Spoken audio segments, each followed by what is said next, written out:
welcome all of you to the Hindu Learning Center for weekly meditation. This is the week before seminar, this natural healing seminar. So when we talk about natural healing, it means natural.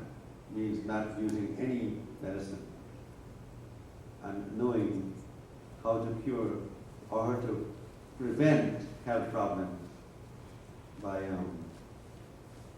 curing yourself. And so we're going to talk about a little bit natural healing, and then you get a glimpse of what it is going to be like in the seminar. And before that, we're going to talk about the ending of the world yesterday. So it is a significant event, I would say. The fact that we did that, we'll see what the effect of that is. And before we do that, as usual, we do more meditation every week. The purpose of the meditation is to, again, naturally heal you. And so the breath, the way you breathe, why doctors use oxygen as an element that helps to revive people and keep the baby healthy even after it was born with disabilities and so on. It is the oxygen that helps a lot. There's a reason behind that, why we use that. And so the prana meditation, which is the healing meditation, is very important. If you do breathing regularly on a sustained basis, which is with a systematic way of breathing, your body actually responds to that. Everything else responds to that. So because your voice, your brain, and your digestive system and everything responds to the air, the ancient Hindus developed this kind of meditation for mankind to exist naturally. And there's another part of the body that breathes besides your nose. And I don't think much of you, many of you know this.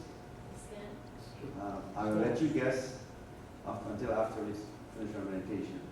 But there is a very important part of your body that breathes, and it is not your nose or your mouth. I'm glad that we are here today because the world was supposed to end yesterday. Now these are the same people who have calculated the world was going to end in 1994, who also had calculated the world was going to end in 1975. And I guess they had to recalculate. They claimed that they had to recalculate because they made a mistake in some calculations and so on. But the fact that this has taken so much of publicity, taken so much of exposure, unlike the 1994 and 5, nobody paid attention really. But the fact that this one was significant was because of 2012.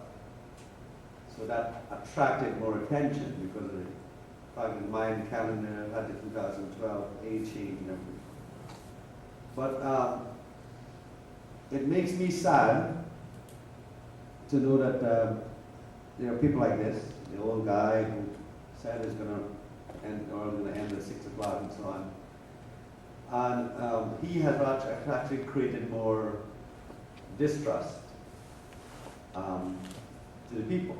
Because now the Bible doesn't, he claims that he read this in the Bible, and now the Bible doesn't appear genuine anymore to people, which I think is bad because the Bible is a genuine book. And now all pastors and people who also make these predictions later, or who might have a genuine prediction, might not be heard anymore.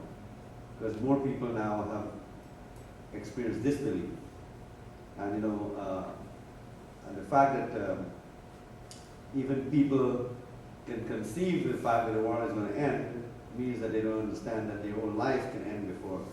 And there's many ends. For example, there's the end of a marriage, end of an affair, end of a project, the end of a company, the end of a human life, and so on. So which world are we talking about? Because you have the world of business, you have the world of the stock market, world of divorce and marriage, and so world of everything. Which world at which end are we talking about?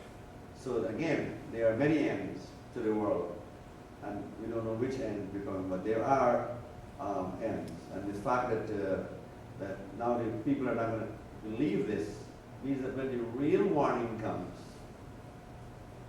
and some earthquake warning comes, or some warning of a tsunami comes, or something, they will have a disbelief also. And then, so he now has created an environment where more people can die quickly. Because more people will die if they don't ignore the warning. So again, these kinds of forecasts by people who really don't know what they're doing and so on. Because you have to realize that the Mayans, of course, they knew that the age was going to change. The Mayan calendar matches the Hindu calendar and so on. And it matches everything what's going to say, what's going to happen in the new age. It's not an end of the world, it's the end of time. What does the end of time consist of? We mentioned briefly that last week, but we'll talk about it again this week a little bit, which is that end of time consists of the end of the consciousness of man. When man consciousness will change, the world changes, or the age comes to an end.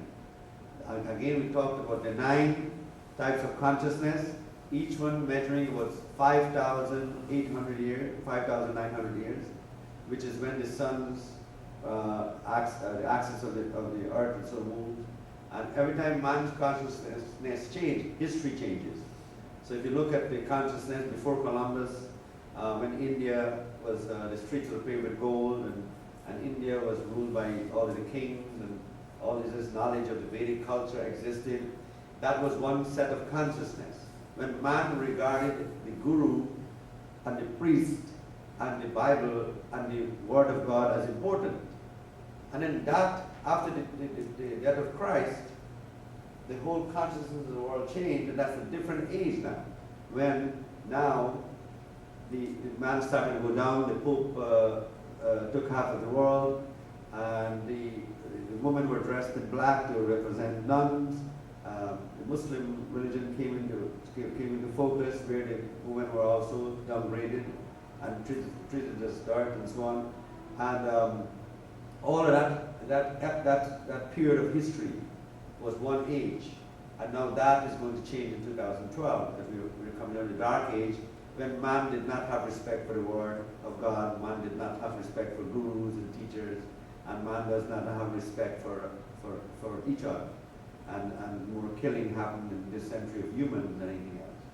But what happens is that this was the dark age, and that's going to end now in 2012, and then we're going to have the new age. So the new age is where man consciousness is going to change again. Because why man's consciousness is going to change? Not because or people like me who are just teaching you, or because of new discoveries in medicine or new discoveries. That's not why it's going to change. It's changing because, remember, the earth, the sun, and everything is moving in this circle. And it's going to move into the next circle when the ions and the electrons and the protons of the new, of the alignment is going to change the brain of man. And so man, you think you're doing it, but you're not. You are subjected to the universe, where all the energy of the ionic energy of the universe is affecting our brains to make us think that. So that's why the whole set of the whole universe, the whole world, man is going to change his consciousness, where he's going to see things differently, right? And so you will see that man will get more, if you notice, more destruction, but also more spirituality. You see more yoga coming up, more meditation, more people involved in spiritualism. The kids of these days are more involved in connecting through the internet and Facebook and all of these things. You see, man is getting more mental in his journey. And so this is what's creating all of this information and so on. And so you get information with the guide of the world change and so on, part of the information age coming up. Everybody's asking for information now. Everybody's greedy for information. They want information. right? And so man comes into himself again, which is the new consciousness. It's interesting that when the world is about to end, yesterday, a few people called me, a lot of people called me. And I asked them, I said, well, in that case, might as well bring over the keys to your car and so on. Bring all the money you have, but keep it for you in case the world doesn't end. Now, of course, nobody showed up. I waited. So, but what's interesting in that, in a sense, is that man really never think that he's going to die. No person, not even you yourself, think you're going to die tomorrow. So, man thinks that he is going to live forever. Even though he said the world is going to end, nobody really wants to think that. Some people are scared. But even though man thinks that he has all the time in the world, he's still impatient. When he wants something, he wants it quickly. When he wants a desire, he wants it quickly. Right? Such is the behavior of man. Man has an innate nature that says, don't worry, I'm going to get it tomorrow. I'm not going to die today. I'm not going to die, I'm going to get it tomorrow. But when he wants it impatiently. So there's a little, almost a battle inside of our body, between patience and impatience, between the will to do this or the will desire for this, and so the desire and everything. But all our desires are materializing out of our own self. Out of our own self, our desires are materialized. And our desires are what create our reality. That's why each one of us have a different reality, each one is unique. But each one of us creates the reality of how we feel, how we eat, how we sleep, what we eat, things like that. And so each one of us creates our own feeling of whether we are healthy or unhealthy, and so on. So what you eat, what you desire, sometimes can create your health problems.